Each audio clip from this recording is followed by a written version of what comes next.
Take me on home to the asylum. Never alone in the asylum. Anarchy rules. YouTube, another edition of Gotham and Jock, and boy, are we really looking forward to this episode. Absolutely, just Right then, guys, what we're doing, we're discussing the Joker. We're doing our top 5 Jokers. Wow, this is going to be good. So basically, you know, the Joker, for me, he's up there with not just the best comic book villains of all time, but probably the best villains ever in fiction. You know, he's well up there with fucking, you know, Cersei Lannister, Sauron, Lord Voldemort, Professor Moriarty. The man's, is he a man? I don't even know what he is. Exactly. I love him. He's my boy, he's my boy. I actually probably prefer him to Batman. He was actually created by Bill Finger, Bob Kane and Jerry Robinson. His first appearance was April the 25th, 1940. That was about the same time Richard was starting school. Screw you, I'm not that old. Thank you. Apparently, they were supposed to kill him off in the first appearance, but thank fuck, they actually saved him. So well done, editors, well done. So that's it then, guys. Top 5 Jokers, Gotham the Jock style. Coming in at number 5! So coming in at number 5, we've got Jared Leto from the Suicide Squad. Right, okay, so... Right, he was in it for about 15 to 20 minutes, right? He's going to get better. That's why he's in at number 5, by the way. He's very lucky to make this list, but we know the Joker in the DC expanded universe is going to improve. But for right now, Jared Leto, you fucking suck, mate. I'm sorry to say. Indeed. Like, the thing is, look. What the fuck happened to my poster? Yeah, I was adjusting it before we started recording and had a wee bit of an accident.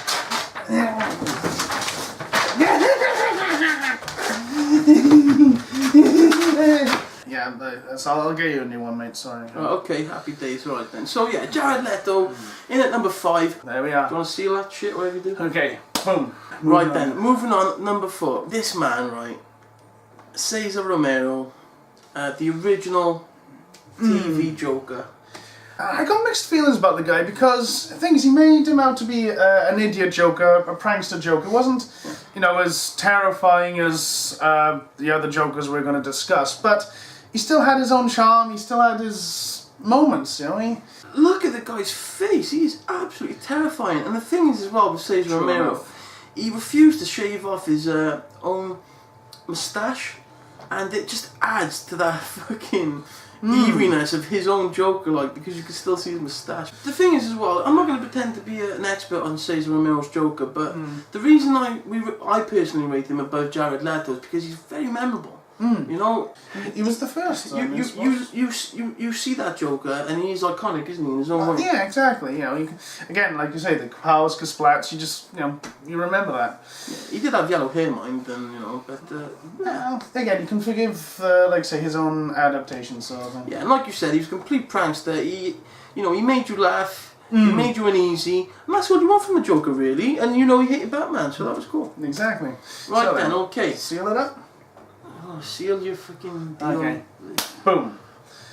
Okay, now then, this is where things get interesting because the truth is, guys, we're not sure who number 3 is yet, or number 2 for that matter. We have decided who number 1 is. We're going to save him for last. Right, roll him in at number 3. It's with either we've got no. Oh my God, what are we going to do? Right, so I have a man who I want at number 3, and he has a man who he wants at number 3. Oh, fucking hell. This is the Star Wars list all over again. That film is the best film I've ever seen, right? I have ever seen, right? And he is a main part of it, right? I can't have him number 3, I can't. Okay, but then again, the one I wanted, yeah, he set the standard. Fuck I mean, off. your actor would have turned, you know, He would have. Of course. No, without my He's actor. the definitive version, bro. You can't have him in at number 3. We're not. No. He's a different version. He has his own way. Listen, Come bro, on now. Listen, bro. Think about it. You're just being stubborn. It's nothing about being stubborn. It's You're being stubborn. How is it being For a stubborn? while, you know you want him at number 2 deep down, but you're just doing this just to argue with me for the sake of it. Oh, fuck off. I'd argue. If I wanted to argue with you, I'd kept that dipshit Leto as number 3, but no. No, Rich, I'm not budging on this. Rich. Dude, he's a freaking classic. He's freaking incredible. He set the standard, and he had such a way. And he was more, and to be fair, he was more accurate to the character than your actor was. Fuck off, bro. You fuck fucking off. was. I hate that bullshit fucking argument. Oh, because it's the right argument, that's it. No. It's all about the portrayal, bro. Alright, no. Okay, we haven't got time for this as well. Come on. We're going to have to rock, paper, scissors. No, we did it in style. We're going to have to do it, man. You're not going to budge. I'm not going to budge. And I swear to Christ, if I lose to you this time, I'm going to jump into traffic. 1, 2, 3. Yes! Fuck! Rolling in another 3. I'm so sorry. We got Jack Nicholson at number 3. I can't believe I said that. Alright, just by sheer luck, but to be fair, it is a tightrope. You can have many arguments for both sides. Let's get a little bit serious now. Yeah. Okay? Jack Nicholson, for me, God, he was fucking scary, man. Of course, and it's just... And the thing with Jack He's the Nicholson... scariest joke, I'll give him that. Fair enough, okay, I'll accept that then. And to be fair, that is true. The thing is, Jack Nicholson, when he played the part in The Shining, you saw the craziness in the actor, and he managed to portray that in the Joker, and it's just... The thing is for me, right, do you know, the argument with Jack Nicholson's Joker is that a lot of people will tell you that Jack Nicholson played himself in that film. He played the distorted version of himself. Like, you can tell that's Jack Nicholson straight away. It's just a Jack... Like you said, that role was made for Jack Nicholson. True enough. Yeah, like I say, yeah, you can see the look. But the thing is, look at that picture we're looking at here now. If you're casting a mid-40s gangster Joker, Jack Nicholson is the bollocks. Yeah. Because he's played a gangster before anyway. He's amazing. True enough. And Mobster Joker... Jack Nicholson. But also, he's, I think, most accurate because obviously the Joker's white skin is because he fell into a vat of acid and that bleached his skin, and Jack Nicholson's character followed that arc. He was a gangster, fell into the acid, but then he ascended and became something more terrifying and more cringeworthy and more worrying and yada yada yada yada yada. And again, he had that greater bond with Batman because he created Batman created Joker, and there was that bond there. The only downside they did is they killed him off in the film, but yeah, he's brilliant. Like, and when he's getting beat up by Batman on top of that church, and he's like pretending to and then his teeth just fall out. It's like, God, you are fucked. The moment I will always remember Jack Nicholson's Joker is that moment, right, when he's in the surgery and the guy gives him the mirror and he's sort of mummified with all the rags around his face. He takes them off, and he's just like, oh my God. Yeah. And he just starts laughing because he just cannot believe you actually see the change. He goes from the gangster he was to Joker. It's like Joker was born right there. And he saw that change straight away. But the best thing is you just never saw his face until the last minute. When he shoots his boss, when he steps into the light. Yeah. So again, there was that eeriness. But so let's flatten that, my son. Pound it down. Jack Nicholson in at number 3. Right then, okay. I'm delighted to tell you guys, rolling in at number 2. This guy smashed it. Heath Ledger is in at number 2. Oscar-winning Heath Ledger. For me, right, it's the definitive Joker. It's everything. In that one film, Dark Knight, by the way, is my favourite film ever. It is the bollocks. It's 2.5 hours of pure joy for me. But this film is held up by the Joker. Right? Yeah, I agree. Like I say, he stole... I personally believe Heath Ledger stole the show from Christian Bale in that film, by far, I personally believe. He's an agent of chaos, like he says, isn't he? He just thinks it's all a fucking joke. There's no point having rules because nothing's fair in the grand scheme of things anyway. Exactly. So you might as well just fucking go loose and just do whatever the fuck you want.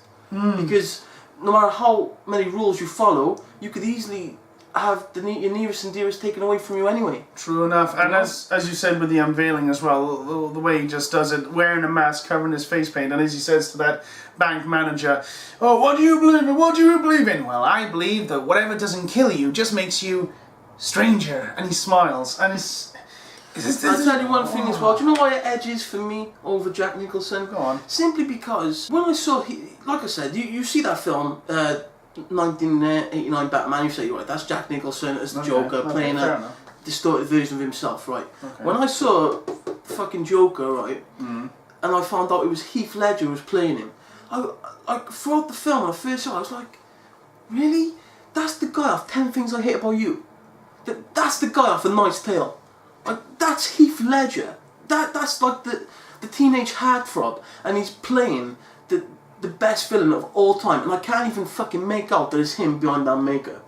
You know, obviously, that's a good point. They're great makeup artists, but I could not. He's a fucking gay cowboy, for fuck's sake. It's a gay cowboy, and he's playing the Joker, and he nails it. I think the only time you even get a hint of it is just, like I said, it's a split second when they're at was it Jim Gordon's funeral, is it? And they're doing that gun salute. It's not Jim Gordon's funeral. It's Commissioner Loeb's funeral. Yeah, and you see that it's him, and also as well, I saw it in the interrogation scene as well. Because his makeup's all cracked. Yeah. He's had a pretty hard night, and you can slightly see Heath Ledger. But you only see like little hints of him at that point there. But no, I see what you mean as well. When he's got the full fate on, when he's in full character. No, you are right. There is no hint of Heath Ledger there. And the thing is as well, he won an Oscar, man. Well deserved, to be fair. I can't, and don't get me wrong, even though I say that Jack Nicholson just takes it, in my opinion, you know, that does not take away from Heath Ledger at all. He was a brilliant actor, by far. Like you say, smashed the scene, smashed the character, by all means. So what was your favourite Joker moment from Heath Ledger? I can't pick one. I honestly can't pick one, because there's just so many in the film. It's got to be the first time you see him with the mob, when he just does that laugh as he's walking in. And he's like, "How about a magic trick?" His pencil, disappear, ta-da, it's gone. And it's like, oh my god. And then I watched that in the cinema, right, 2008, I watched it with a group of my mates. We went and got pizza, we went and had ice cream, and then we were like, right, we're going to watch The Dark Knight. And all my mates fucking loved it. They were all, we got out of that cinema, and we were like, fuck. That was one of the best films we've all ever seen. It's amazing. And we just couldn't stop talking about Heath Ledger as the Joker. Because he just fucking nailed it. He had so many quotable fucking quotes. Do you know what I mean? Like, how many t-shirts were made off the back of that film because of him? Why he's so serious. Yeah. And like, the thing is, as well, with Heath Ledger, he is fucking genuinely scary as well. And the range. Yeah. Like when he's got Rachel and he's got a fucking back of her head and the knife and he's like, and he basically threatening her, and it's like, shit, dude. You know, you're not only relatable, you're not only fucking manic, you're not only fit and able to give fucking Batman a fucking good scrap. You've got fucking knives in your boot and all sorts. But I wouldn't want to be in a fucking room with you, because you're dodgy.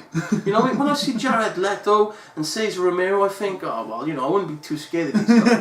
But like, when you hit Jack Nicholson and Heath Ledger, you think, no. As much as you would like to be in the Joker's company, you fucking wouldn't. These guys are unhinged. Yeah, beyond unhinged as well. And the thing is as well, I don't want to delve too deep into this, but, you know, the guy became the Joker for that film, didn't he? Exactly. You know? Well, he left such a great Joker that Jared Leto is really a piece of fucking, well, wherever he is, he's really a piece of shit. Right then, so see you later, motherfucker. Okay, boom. So coming in at number one, just an absolute legend. He is the Joker by far, no comparison.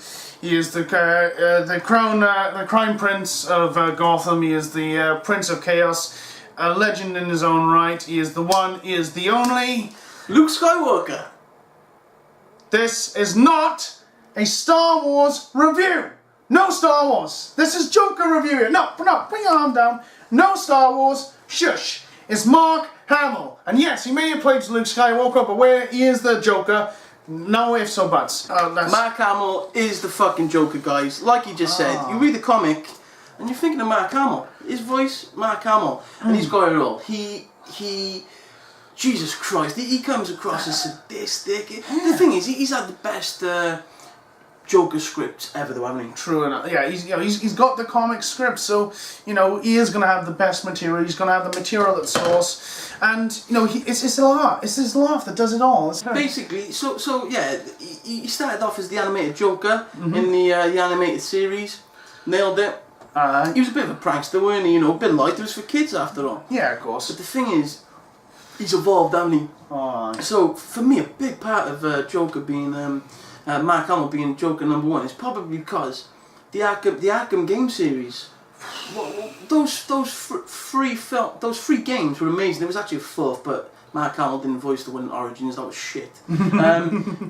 He brings the Joker to life. There was one clip. He was at a convention, and it just goes to show how he is the Joker. He was sitting in front of a big billboard, and people were tweeting in what questions to ask Mark Hamill. And one question he was asked by an audience member was, "Can you please do the Darth Vader, I'm your father scene, but have the Joker as Luke's father?" And that was fucking incredible. It's the way he built up. You could just see that he clicked into the Joker. He said, "What was it?" He starts off going, Should we pull it up? Should we have a look? Yeah, actually, let's bring the clip up. Well, to get warmed up to be Look, it's me, the Clown Prince of Crime, and also your father. No, that's not true. That's impossible. Get used to it, kiddo. He's amazing. He nailed the games. He's nailed the animated cartoons. And the thing is, as well, he's got a little cherry on top now. It's called The Killing Joke. The animated version of The Killing Joke. Oh my god. Do you know what? During that, just a quick heads up, we're going to be reviewing that too. But as a little spoiler, when he was singing that song, "I'm So Loopy," that sent shivers up my spine in all the wrong ways. Because we got to get a little running clip of that, haven't we? Yeah, we will be. We will be. Yeah, fucking awesome, man. Awesome. And the song he sings in the game as well, the Arkham Knight, when he's like, "Your parents are dead and I'm laughing," and all that stuff. Like the Johnny Charisma type Joker, when he turns into Joker the comedian, and he's singing a song. It's Mark Hamill's voice, and he's just like, "Your parents are dead and I'm laughing." And he loves his song, and that's the thing with Mark Hamill's Joker. He's got it all. He's a fucking violent murderer. He's a psychopath. You've got the whole notion of, "Listen, Batman, you complete me, I complete you. We're exactly the same. We had one bad day. Blah blah blah blah blah." He's just one bad day is all it took. That's the fucking bollocks. But that's I think to wrap it all up. But then that's the whole point of the Joker, is that the Joker could easily be Batman, and Batman could easily be the Joker, except for the Batman's sense of morality. That is the only difference between the two. They are both as broken as each other. It's just the Joker goes one way and the Batman goes the other, and then they become polar opposites, and that's what their relationship is built on. The Batman is the definition of order and society. The Joker is the definition of chaos and freedom. So you nailed it, bro. And Mark Hamill, he portrays the Joker the best. Oh yeah, and we're gonna slap that down as a #1, yeah. So boom. So that's it then, guys. Really, pretty much it. Thank you very much for watching again. I hope you watched the whole thing. That's it. Like, comment, subscribe. We'll see you soon. Thank you very much, guys. I got one thing to. Sorry, I kind of. Sorry. I did. Yeah, okay. Maybe it wasn't so much of an accident. How much is this supposed to cost? About £5.